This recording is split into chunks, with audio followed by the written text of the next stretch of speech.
dan para murid, serta orang banyak hendak masuk ke Nain, ia berpapasan dengan orang-orang yang mengusung seorang anak yang sudah mati.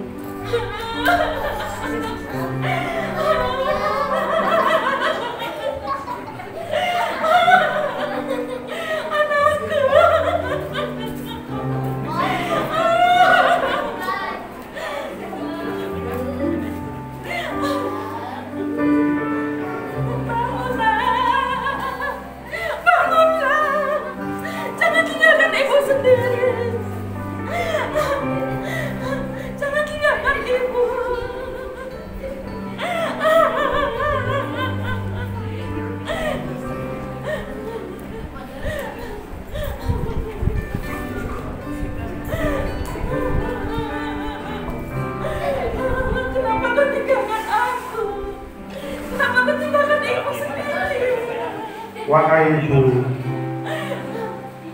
ada apa? Kenapa menangis? Mengapa menangis? Anakku meninggal. Aku tidak punya suami. Aku tidak punya siapa-siapa kecuali anakku. Tolong aku. Lalu Yesus menghampiri usungan itu.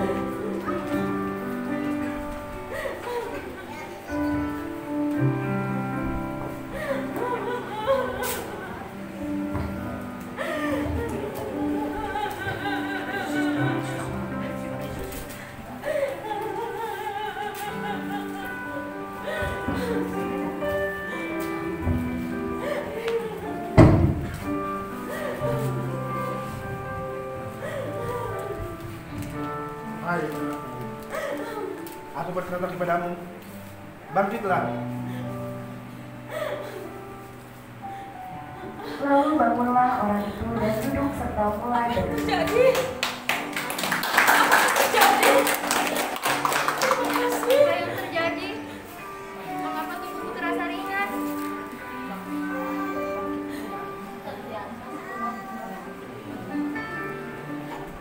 Apa yang terjadi, Bu? Mengapa tubuhku terasa ringan? Aku sudah bangun, anakku. Ibu, ini anakmu. Dia sudah terlepas dari ajalnya.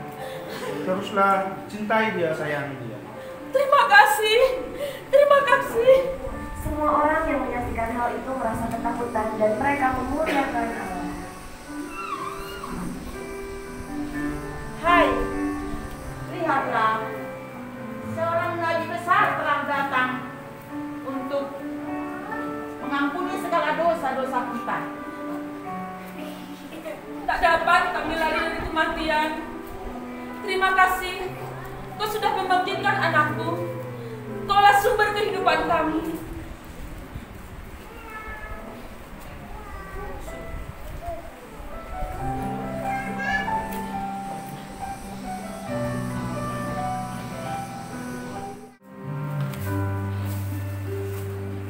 Suatu kali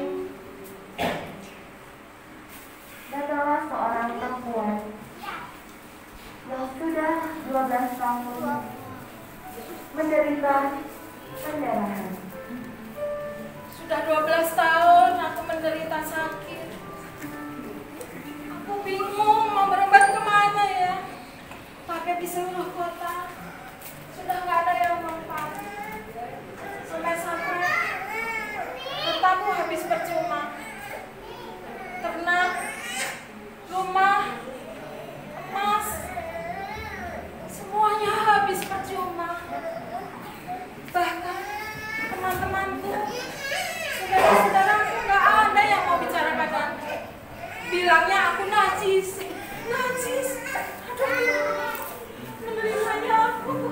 Apa masih jauh rumah para gadis itu? Air mata pun sudah terlelah. Tidak. Aku tidak lelah. Aku merasa kalian layak sudah lelah.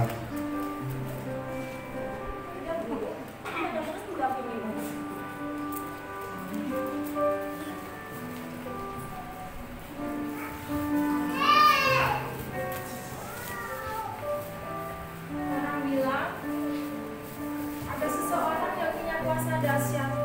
Mungkin kalian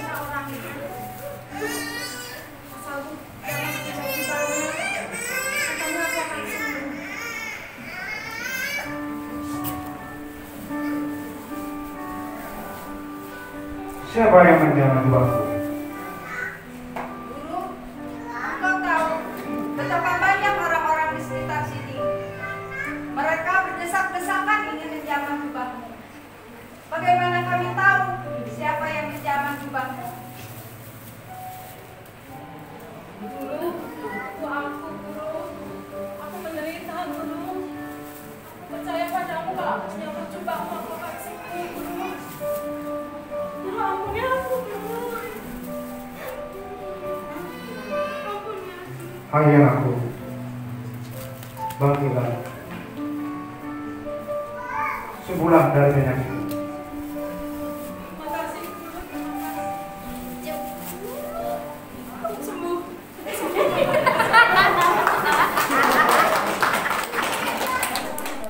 Baik Allah. Datanglah orang Farisi dan ahli Taurat membawa perempuan yang sedang akan berjumpa. Lepas! Lepas! Tadi perempuan ini tertangkap basah sedang melakukan zina. Bukankah menurut hukum Taurat Musa memerintahkan kita untuk melempari perempuan demikian? Lalu apakah tanggapanmu terhadap hal itu?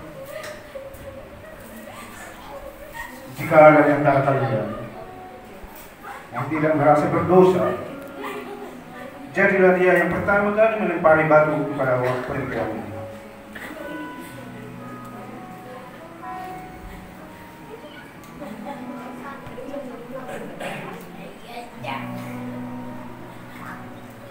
Tidak ada di antara kalian yang mau melempari perempuan ini?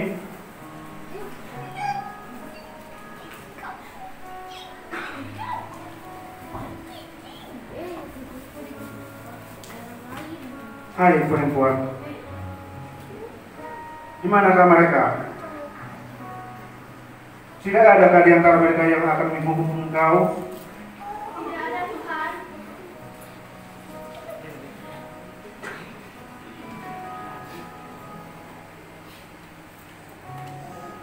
Demikian juga aku. Aku tidak akan menghukum engkau. Pergilah dan janganlah berbuat dosa mulai dari sekarang. Terima kasih Tuhan.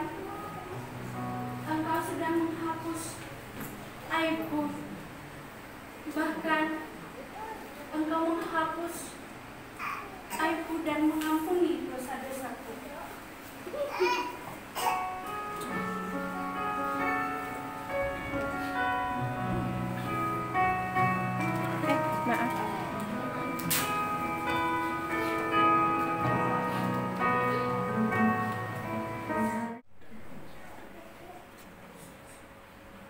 Betapa sederhananya pun perayaan Paskah yang kami lakukan pada hari ini Tuhan, itu sangat bermakna dalam hidup kami untuk meneguhkan iman kami, menguatkan iman percaya kami bahwa Engkau Allah yang bangkit dari antara orang mati, Allah yang memiliki kuasa, Allah di atas segala Allah, Allah yang sanggup melakukan segala perkara dalam hidup kami. Biarlah sukacita Paskah ini Tuhan sungguh membawa kami untuk semakin teguh dalam iman, bahwa kami percaya tidak ada nama lain di dunia ini yang dapat menyelamatkan kami selain daripada nama-Mu sendiri. Dalam nama Tuhan Yesus kami berdoa dan bersyukur kepadamu. Amin. Saudara, 3 fragmen yang sudah kita saksikan secara singkat saudara merupakan khotbah Paskah pada pagi hari ini. Yang pertama adalah di mana Yesus membangkitkan seorang anak yang sudah meninggal, dan Yesus membangkitkannya dengan kuasanya. Yang kedua saudara, Yesus menyembuhkan perempuan yang sudah 12 tahun sakit perdarahan, yang boleh kita katakan dia sudah mengalami putus asa dalam hidupnya. Tidak ada jalan keluar dalam hidupnya. Semua kekuatannya, kemampuannya sudah dia lakukan untuk mengobati penyakitnya, tetapi dia ternyata tidak sembuh-sembuh. Tapi ketika dia berjumpa dengan Yesus dan memegang jubah Yesus dari belakang, maka penyakitnya pun menjadi sembuh. Yang ketiga, saudara, kita melihat wanita pelacur yang dibawa di hadapan Yesus yang kedapatan berzina, dan menurut hukum Israel, wanita itu harus dilempari dengan batu. Tetapi Yesus mengatakan, siapa di antara kalian yang merasa dirinya tidak berdosa, silahkanlah lebih dulu melemparkan batu kepada wanita itu. Tidak satu orang pun, saudara, yang mau melemparkan wanita itu dengan batu, yang mau melemparinya dengan batu. Karena apa, saudara? Kata-kata Yesus telah menyentuh hati mereka semua. Ucapan Yesus telah menyentuh hati mereka semua, sehingga mereka sadar akan dirinya bahwa mereka pun sama sebagai orang berdosa. Dan Yesus berkata kepada wanita itu, saudara, aku pun tidak akan menghukum engkau, tetapi pulanglah, janganlah berbuat dosa. Jangan lagi berbuat dosa. Apa yang kita lihat di sini, saudara, betapa Yesus mengasihi kita orang-orang berdosa. Dan itulah pengorbanan Yesus di kayu salib sampai kepada Paskah yang kita rayakan hari ini. Sebesar apapun dosa yang kita lakukan, seberat apapun kehidupan kita di masa lalu, ketika kita datang dan berjumpa dengan Yesus, Yesus mengampuni segala dosa kita, saudara. Sekalipun merah seperti kermisi akan menjadi putih seperti salju. Pemazmur mengatakannya kepada kita, saudara, betapa besar pengampunan yang Tuhan berikan kepada kita. Saya kira inilah yang membuat kita bersukacita memperingati kebangkitan Kristus pada hari ini. Paulus berkata, jika Kristus tidak bangkit dari antara orang mati, maka kitalah orang yang paling malang di dunia ini, karena kita memiliki Allah yang mati. Tetapi karena Kristus telah bangkit dari antara orang mati, kitalah orang yang paling beruntung di dunia ini. Karena apa, saudara? Karena kita memiliki Allah yang hidup, Allah yang telah mengalahkan kematian, Allah yang telah bangkit dari kubur. Dan tidak ada Allah di dunia ini yang disembah oleh manusia di luar Yesus yang dapat bangkit dari kematian kecuali Yesus sendiri. Kebangkitan Yesus itu telah membuktikan kepada kita bahwa Yesus telah mengalahkan hukuman dosa, bahwa Yesus telah mengalahkan hukuman maut. Maka kematian bukan lagi sesuatu yang sangat menakutkan bagi kita. Kematian adalah jalan menuju kehidupan sama seperti Yesus.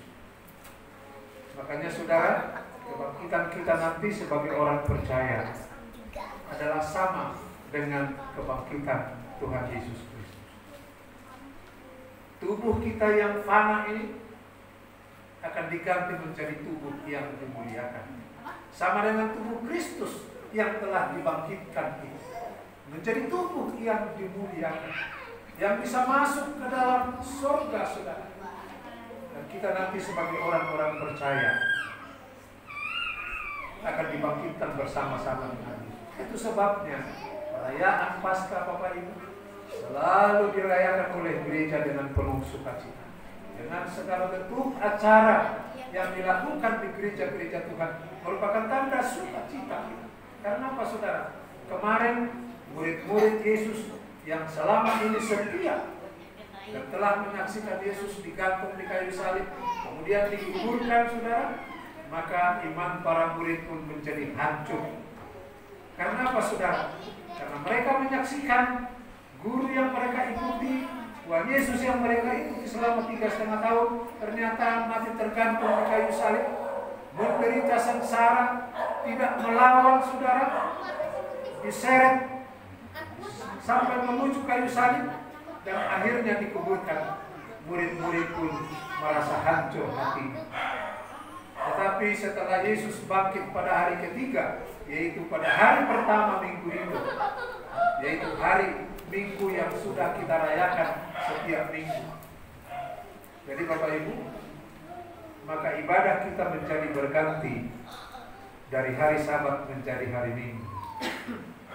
Dalam perjanjian lama, bangsa Israel menguduskan hari Sabat, yaitu hari Sabtu sebagai hari yang dikuduskan oleh Tuhan. Tetapi setelah Yesus bangkit pada hari pertama minggu itu, kita tahu Yesus mati hari Jumat dan dia bangkit pada hari Minggu. Minggu berasal dari kata Domingus, saudara, hari kemenangan. Jadi bergantilah ibadah kita dari ibadah perjanjian lama menjadi ibadah yang berpusat kepada kebangkitan Kristus, yaitu hari Minggu, hari kemenangan. Kita datang di rumah Tuhan untuk merayakan kebangkitan Kristus. Jadi sebenarnya bukan pada hari raya Paskah saja kita merayakan kebangkitan Kristus, tapi setiap hari Minggu ketika kita datang di rumah Tuhan dan beribadah kepada Tuhan, itu artinya kita sedang merayakan Paskah, yaitu merayakan hari kebangkitan Tuhan Yesus Kristus. Dan itulah yang membuat seluruh ibadah kita berpusat pada Yesus sendiri. Karena itu Bapak Ibu, 3 fragmen yang sudah ditampilkan Ibu-ibu secara sederhana, tapi saya kira kita banyak terharu melihat betapa besar kasih Yesus dalam hidup kita. Saya mau ajak kita Bapak Ibu, apapun pergumulan kita saat ini, jangan takut. Amin. Apapun pergumulan kita saat ini, jangan takut. Yesus yang kita sembah, Yesus yang telah bangkit dari antara orang mati itu sanggup menyembuhkan kita, sanggup menolong kita, sanggup memberikan kekuatan kepada kita. Dialah jawaban dalam segala hidup kita. Yang sudah meninggal pun Dia bangkitkan. Yang sudah 12 tahun sakit pendarahan pun Dia sembuhkan. Bahkan orang yang berlumuran dosa pun Dia terima dengan penuh sukacita dan dengan penuh pengampunan. Selamat Paskah seluruh sidang jemaat Tuhan. Tuhan terus menguatkan iman kita. Mari kita berjalan terus bersama dengan Yesus yang bangkit itu. Mari kita bangga punya Yesus. Mari kita bangga punya Allah yang hidup. Firman Tuhan mengatakan tidak ada nama lain di dunia ini yang dapat menyelamatkan kita selain dari nama Tuhan Yesus Kristus. Saya mengajak jemaat karena nama itu berkuasa. Nama Yesus itu penuh kuasa. Jika kita sebagai orang yang percaya kepadanya, sering menyebut namanya, sering memanggil namanya, maka namanya itu akan menolong kita. Ketika kita mau bekerja, kita sebut nama Yesus. Ketika kita melakukan sesuatu, kita sebut nama Yesus. Ketika kita sedang menghadapi banyak pergumulan, kita sebut nama Yesus. Pasti nama Yesus itu akan menolong, menyertai, dan memberkati kita. Selamat Paskah, Bapak Ibu, kita bersuka cita di dalam Tuhan. Amin.